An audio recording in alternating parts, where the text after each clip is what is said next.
Assalamualaikum warahmatullahi wabarakatuh. Nama saya Ralif Musyafa Setian Retriksono dari kelas 10 IPA 3. Iya, jadi saya akan sedikit menjelaskan dan praktekkan contoh teater tutur. Ya, teater tutur bisa dikategorikan itu kegiatan yang berhubungan dengan bercerita tunggal atau bercerita sendiri. Ya, contoh teater tutur itu kayak mendongeng atau stand up comedy. Nah, itu termasuk jenis teater tutur. Saya di sini akan mencoba mencontohkan salah satu teater tutur, yaitu mendongeng. Yang dongeng yang akan saya bawakan yaitu dongeng Rapunzel. Ya, jadi pada zaman dahulu hidup sepasang suami istri. Mereka sangat menginginkan kehadiran seorang anak. Sang istri gemar duduk di dekat jendela sambil melihat ke taman. Nah, dia senang melihat bunga lampion yang sangat indah di taman itu.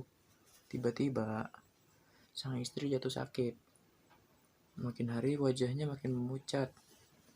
Nah, si suami menjadi kebingungan tuh, apa yang terjadi sama istrinya.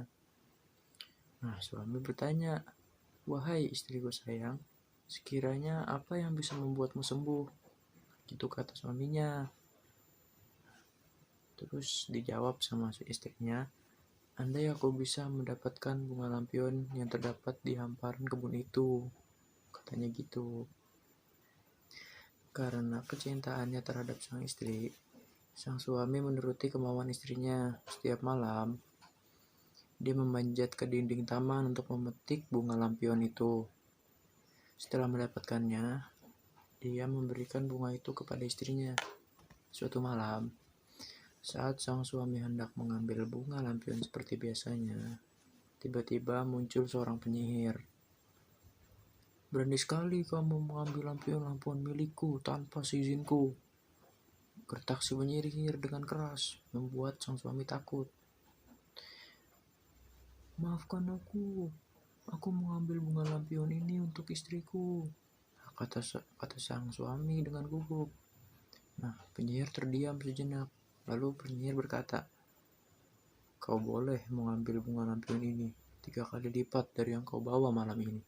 Tapi dengan syarat, anak yang dilahirkan istrimu harus diberikan kepadaku." Dengan ketakutan, sang suami terpaksa menyetujui persyaratan si penyihir. Nah, tak lama kemudian, sang istri itu hamil. Setelah beberapa bulan mengandung, lahirlah bayinya. Bayi cantik tersebut diberi nama Rapunzel. Namun, kebahagiaan sang suami dan istri seketika lenyap ketika datang si penyihir, pemilik bunga lampion itu tadi. Tanpa menunggu waktu lama, si penyihir segera membawa Rapunzel. Sang suami dan sang istri terpaksa melepas kepergian Rapunzel dengan sedih. Rapunzel tumbuh menjadi gadis yang amat cantik. Sayangnya, dia dikurung oleh si penyihir tadi di menara yang amat tinggi yang terletak di tengah-tengah hutan. Menara itu tidak memiliki tangga ataupun pintu, hanya ada jendela yang sangat kecil di sana. Ketika si penyihir hendak naik ke menara, dia akan berdiri di bawah menara dan berseru, "Rapunzel, Rapunzel, cepat ulurkan rambutmu ke bawah untukku." Panggilan itu sudah tidak asing lagi bagi Rapunzel. Dia udah tahu, udah apa yang harus dilakukannya. Ya, dengan segera Rapunzel membiarkan rambutnya terurai hingga ke bawah.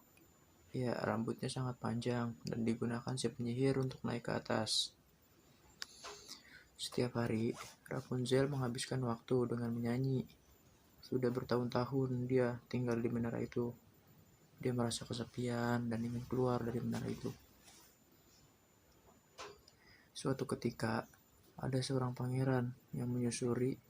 Saat itu, Rapunzel sedang bernyanyi dari menaranya.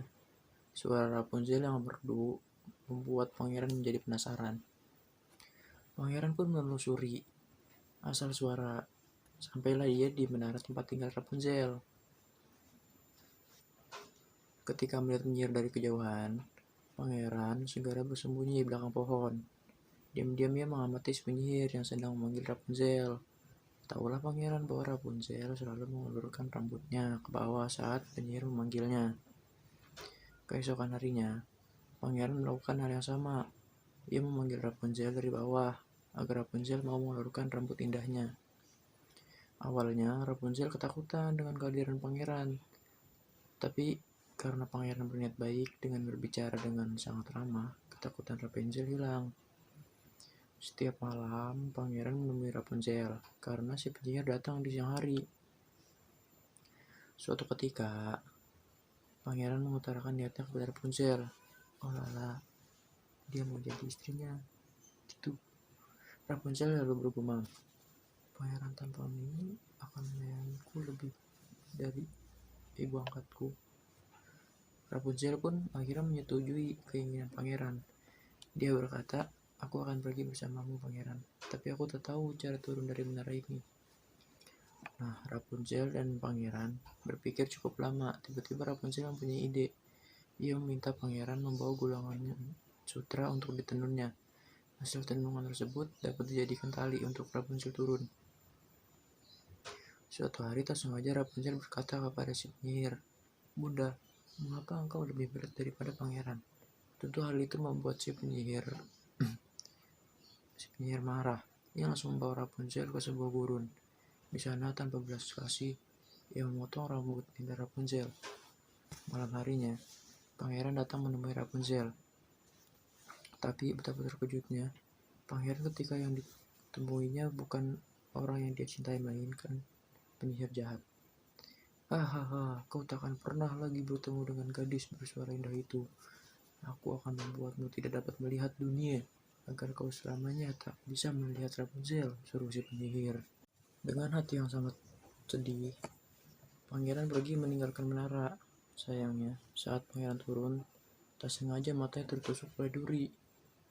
Benarlah kutukan si penyihir. Pangeran tidak bisa melihat lagi. Bertahun-tahun, pangeran hanya bisa meratapi kesendiriannya. Ia berjalan tak tentu arah dan kebingungan. Tibalah pangeran di sebuah gurun pasir. Tiba-tiba pangeran mendengar suara yang tidak asing. Rupanya gurun pasir itu adalah tempat di mana Rapunzel ditinggalkan si penyihir jahat. Rapunzel yang melihat sosok pangeran yang dicintainya, segera dia beranjak menemui si pangeran. Dia memeluk pangeran dengan penuh kasih sayang. Tak terasa, air mata Rapunzel menetes menyentuh pangeran. Dengan air mata Rapunzel, pangeran dapat melihat kembali. Mata pangeran pulih seperti sedia kala. Pangeran pun segera membawa Rapunzel ke kerajaannya. Mereka lalu menikah dan akhirnya hidup bahagia. Selesai. Nah iya, jadi cara mendongeng ini termasuk jenis teater tutur. Jadi seseorang menceritakan sesuatu cerita.